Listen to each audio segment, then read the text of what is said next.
Kelihatannya para petinggi PDIP punya pekerjaan rumah yang berat. Mereka harus mengingatkan Megawati untuk menahan diri. Mereka harus katakan pada Bu Mega, betapapun Mega kecewa dengan keadaan saat ini, dia jangan tampil dengan cara yang terkesan sombong, arogan, dan merasa paling berkuasa. Saat ini Mega harus sadar, partai yang dia pimpin, PDIP, sedang berada dalam kondisi tidak baik-baik saja. Dan itu akan semakin memburuk bila Mega tidak mengubah gaya. Saya ingin mengomentari pidato atau arahan dia di depan para petugas partai PDIP akhir pekan lalu. Dalam pidato itu, dia menantang penyidik KPK yang sedang mengejar kader PDIP Harun Masiku. Dia menantang KPK sendiri, dia mengecam utang pemerintahan Jokowi, dan dia membesar-besarkan dirinya sebagai presiden yang pernah menyelesaikan utang Indonesia. Mungkin saja Mega merasa harus bicara begitu karena dia sedang memberi arahan pada kadernya. Tapi Mega mungkin lupa, pidatonya itu diliput media massa. Dan masyarakat luas jadi tahu apa yang dikatakan di sana. Mega seperti lupa PDIP saat ini sedang mengalami penurunan popularitas yang sangat signifikan. Coba kita lihat statistik pemilu. Pada 2024 ini, PDIP hanya merebut 16,72% suara rakyat dalam pemilu. PDIP tetap menjadi pemenang kalau dilihat dari jumlah kursi yang diperoleh. Tapi ini merupakan penurunan serius dari 2019 ketika PDIP memperoleh 19,33% suara. Apalagi dibandingkan dengan hasil pemilu 1999 saat PDIP berjaya dengan 33,75% suara. Sekarang, kalau saja PDIP tidak berseteru dengan Jokowi, mungkin suara hasil pemilu 2019 itu akan bisa dipertahankan atau bahkan naik. Tapi PDIP justru meminggirkan Jokowi karena sedemikian percaya bahwa Jokowi lah yang membutuhkan PDIP dan bukan sebaliknya. Perhitungan mereka salah. Dan sebagian pemilih Jokowi pada 2019 meninggalkan PDIP. Mega perlu sangat sadar itu. Dalam pidatonya, Mega terkesan secara sengaja membangun image bahwa dirinya dan PDIP adalah partai yang melawan penguasa. Ini sama sekali tidak menguntungkan. Paling tidak saat ini penguasa adalah dan masih Jokowi, sementara Jokowi adalah presiden yang dicintai rakyatnya. Dalam pidato di depan kader PDIP itu, Mega bahkan menantang KPK. Masalahnya, ia marah pada KPK terkait dengan kasus kader PDIP Harun Masiku yang diduga melakukan penyuapan 600 juta rupiah kepada KPU agar bisa masuk DPR. Setelah 4 tahun menghilang, nama Harun sekarang kembali membahana karena KPK membuka kasusnya kembali. Dan dalam proses penyidikan terbaru ini, KPK memanggil Sekjen PDIP Hasto Kristianto sebagai saksi. Ponsel dan buku catatan Hasto bahkan disita KPK. Karena itu muncul dugaan bahwa Hasto adalah pihak yang mendanai penyuapan KPU dan melindungi pelarian Harun. Kalau sekarang Mega marah-marah pada KPK, dugaan itu justru semakin menguat.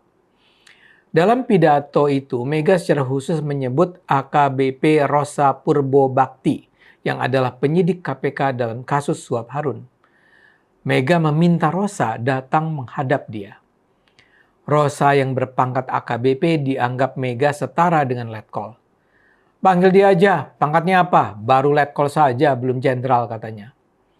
Cara Mega menyatakan akan memanggil Rosa yang baru berpangkat AKBP itu saja sudah terasa tidak pantas. Bagaimana mungkin seorang ketua partai merasa berhak memanggil penyidik KPK? Mega bisa saja tidak nyaman dengan cara Rosa menyita ponsel dan buku catatan Hasto. Tapi perendahan Rosa semacam itu justru bisa menimbulkan antipati publik terhadap PDIP.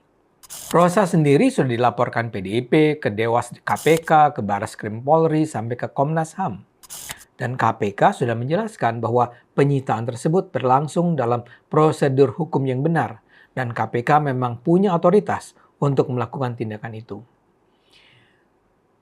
Rosa sendiri adalah penyidik KPK yang bertugas di lembaga itu sejak 8 tahun yang lalu dan mengemban jabatan penyidik tindak pidana korupsi ahli madya KPK. Lulusan Akademi Kepolisian tahun 2006 ini saat ini memang ditunjuk menangani kasus Harun. Dia adalah salah satu anggota tim yang melakukan OTT Komisioner KPU Wahyu Setiawan.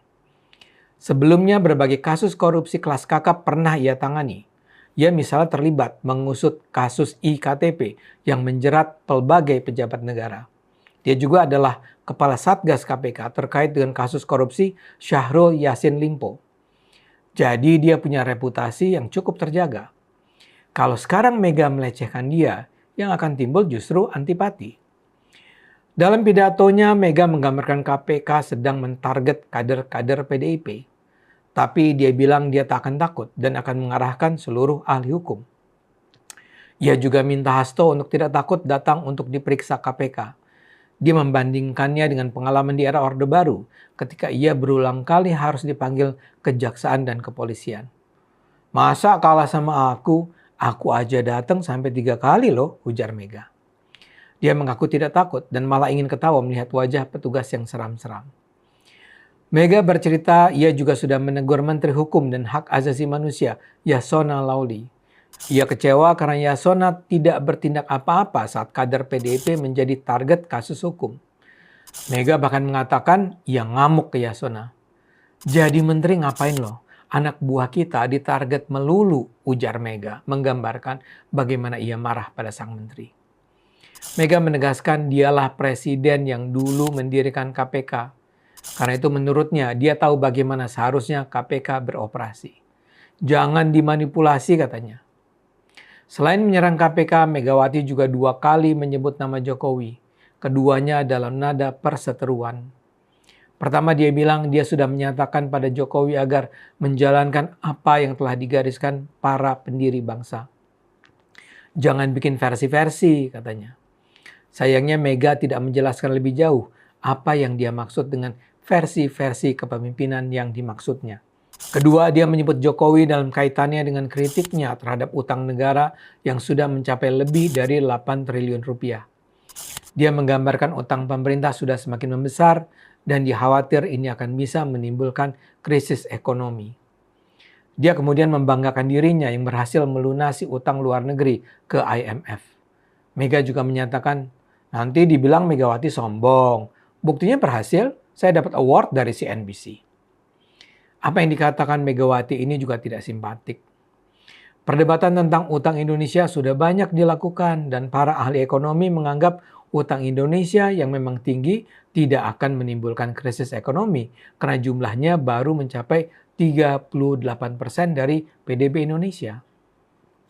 Ini masih jauh dari batas rasio utang maksimal terhadap PDB yang adalah 60%. Tapi di luar perdebatan itu, klaim bahwa Megawati berhasil melunasi utang luar negeri ke IMF juga berlebihan. Menurut catatan sejarah, Indonesia baru lepas dari jeratan utang IMF pada era Presiden SBY. Di masa Megawati, ekonomi Indonesia memang terus membaik, tapi tidak bisa dikatakan pada 3 tahun pemerintahan Megawati Indonesia lepas dari utang IMF. Megawati memang memperoleh Lifetime Achievement Award dari CNBC pada Maret 2022. Tapi menurut bos CNBC, Chairul Tanjung, award itu diberikan untuk menghargai keberhasilan Megawati memimpin perbaikan ekonomi Indonesia dan bukan melepaskan diri dari utang IMF. Jadi klaim-klaim Megawati ini jelas berlebihan. Dan karena itu, seperti saya katakan di awal, teman-teman PDIP tampaknya perlu bicara dengan Megawati agar ia perlu menahan diri. Bangunlah simpati masyarakat, bukan antipati. Yuk gunakan akal sehat, karena hanya kalau kita gunakan akal sehat, Indonesia akan selamat.